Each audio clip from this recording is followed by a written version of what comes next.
Galing na po ako dati. Kailangan pa isang check-up. Hindi na po dati, hindi na po ako pupunta. Ngayon po, okay na po yung aking kalagayan.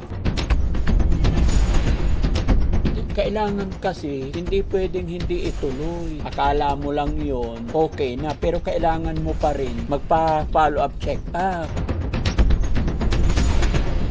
Akala mo, oo, pero di ba nakakaramdam ka pa ng takot? O alam mo, pag Banta kasi sa buhay ko, Dati Frankie. May banta kasi sa buhay. Opo. Wala na po, magsasabi na lang po ako pag banta niya. Sabi ko po susunod. Gusto ko po talaga may follow-up check-up.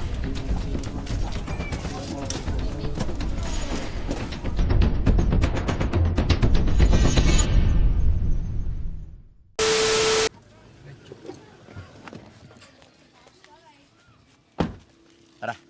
So yun mga kababayan, bukas na po yung follow-up check-up ni Joel, kaya susunduin na natin siya. Hello. Hello. How are you, brother? Hi. Hello. Sana si Joel. Okay. Ready na sila? Ay, magandang hapon, Nanay Ansing. Ay, Ma'am Ana. Oh. Sana si Joel. Tawagin mo papa mo, dali. Sabi mo, dito na si Daddy Frankie. Ha? Iisang mukha. Siyempre, anak niya eh. Tsaka si mama. Ay, ba't nakasara? Ha? Nakalak? Nakalak. Huwag mo nang guguluhin kasi nakalak. No? Oo. Mamaya na lang natin istorbohin. No? Ano pa ginagawa? Ba't nakalak? Hindi mo alam? Aba, kailangan alam mo. Ba, nagbumtarat-tarat. Ha? Hindi ba? Oo. Pag nagbubumtarat-tarat, paano ba bumtarat-tarat pag tanghali? Hindi, dito ka. Si Jimmy magaling Hindi, ikaw, paano magbumtarat-tarat pag tanghali? Sige na, hindi, paano bumtarat-tarat pag tanghali?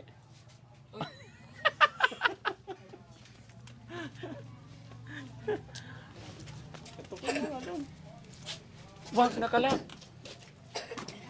Baka may nagpumtarat-tarat.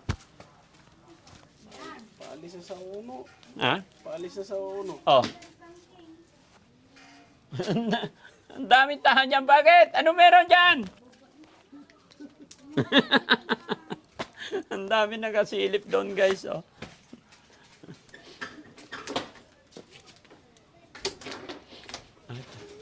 Hi po.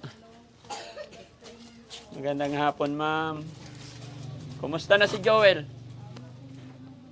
Bakit? Nag-text na naman siya. Anong ginagawa? Kausapin mo Kausapin namin.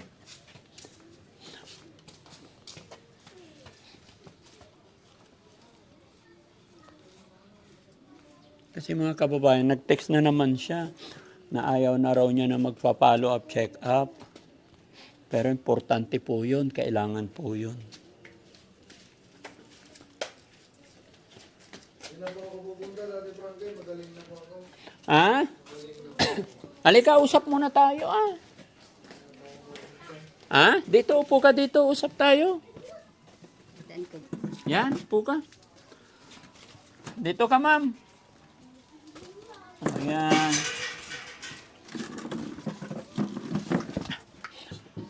Galing na po ako dati. Kailangan pa isang check-up. Hindi na po dati, hindi na po ako pupunta. Una sa lahat, nagpapasalamat ako sa Panginoon. Sa buong team ng Daddy Frankie. Kung hindi dahil sa inyo, hindi ako babalik sa dati kong kalagayan. Oo. Ngayon po, okay na po yung aking kalagayan.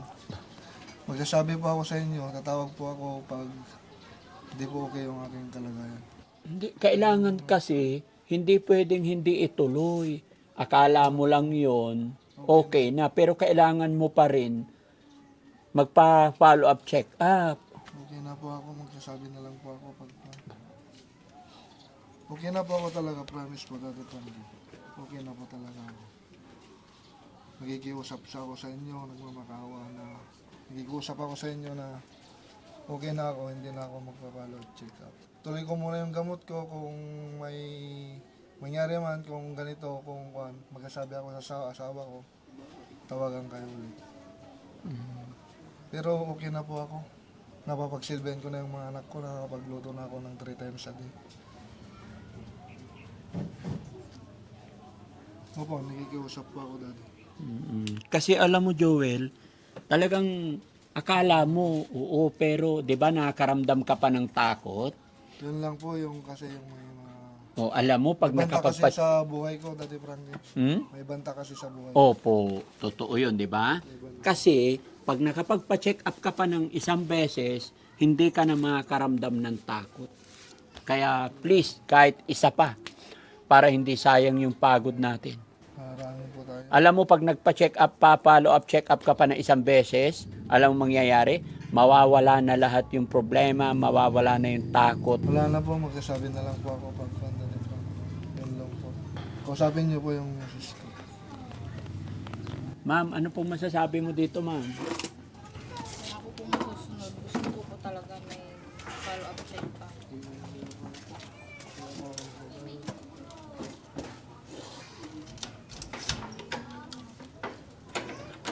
Nilak na niya yung pinto. Bigla na lang po yung ganyan. Ayaw na niyang po. Pero tuloy-tuloy yung inom ng gamot. Opo, tuloy-tuloy. Marami pa ba siyang gamot? Ano na lang po yung panggabi po, yung yellow, marami pa po. Pero yung white paubos na po. Paubos na. Sakto po sana pag pupunta bukas. Bago Mabibigyan na naman. Sigurado ako man pag hindi yan sumama, magkakaproblema ulit. Hindi po naman po kayang pilitin. Ayaw naman po. Kinausap po na po kaninang umaga. Mm-mm. Kasi nga nakapag-usap na po kahapon. Pero gabi-gabi dyan pa rin sa taas. 'Di ba? May takot pa rin talaga eh. Umakyat po kagabi, mga 11 ng gabi. Tapos ano oras ang baba niya? 5 po. 5 or 6. Bumababa na. Kasi na pag-alis namin kahapon dito, nag-text ulit siya. Na hindi na po siya. Hindi talaga daw siya sasama. Ayaw naman po niya. Magwawala kasi yan pag pinilit natin. Kaya nga ayaw ko din pong pilitin. Tapos nahihiya po ako sa inyo, syempre yung pagpunta nyo rin po dito. Hindi, okay lang. Walang problema sa amin. Basta kami tinatry namin hanggang ano. Kasi kung ako po talaga yung masusunod, gusto ko po talaga. Paano Kasi kaya? babalik na po ako sa linggo eh. Sa? Kailan? Linggo po. Sa linggo alis ka na. Kaya kailangan yung gamot niya dapat magtuloy-tuloy kahit 2 months eh. At least 2 months. Kasi pag naubos yung gamot na yan, baka lalala yung takot niya. Kaya nga po dapat may follow-up check-up kasi baka may chance po na maiba yung gamot. Mapalitan po yung gamot niya noon. Sige. Wala po tayong magawa. Ayaw naman po nang sumama. Alam mo yung ganyan, hindi talaga muna pa pwedeng pwersahin. Kasi Kasi lalo pong magwawala. Magwawala, tsaka malakas yan. Laki pa naman. Kaya nga po. Okay lang sana kung kapatid ko yan. Walang problema kasi kahit masaktan ko, itali ko, walang problema. Kapatid ko, palayo ng Diyos. Pero yan, syempre, ibang tao. Pag pinilit ko yan, mag-iiba yung tingin niya sa akin. So, ganun na lang muna. Hintayin natin na gusto niya talaga. So, loobin ng Panginoon na makayanan niya lahat. Ano ba yung resitang binigay sa inyo? Kasi hindi po pwedeng bibili ulit ng gamot ng ganun eh. Kailangan talaga manggagaling sa doktor. Bagong resita yun. Bagong resita dapat. Dapat iba. Bagong dosage talaga yung dosage. Kaya Paano kung pupunta tayo hindi siya kasama, explain lang yung ano niya. Hindi po pwede. Hindi pwede kailangan talaga yung pasyente. Check nakasama. upin din kasi siya kagad. Oh. Kasi may case na kinukuha ng din ng dugo. Na, Sige, wala tayong magagawa, ma'am. At least nagpunta kami rito. Kausapin mo siya ng maayos na ayusin na lang niya yung sarili niya. Opo. Mag-pray na lang. Sa nandito lang po kami. No? Opo. Salamat po, Daddy Frankie. Sige. Pasensya na rin po kasi nabala ko. Hindi, okay lang. Wala kang dapat iingi ng dispensa, no? Kasi hindi ko naman po siya kayang pilitin kasi po kanina kinausap ko siya. Medyo tumas po yung tono ng boses. Okay lang kasi regarding doon sa pakikiusap niya, nasabi niya kanina nakikiusap ako, seryoso po siya.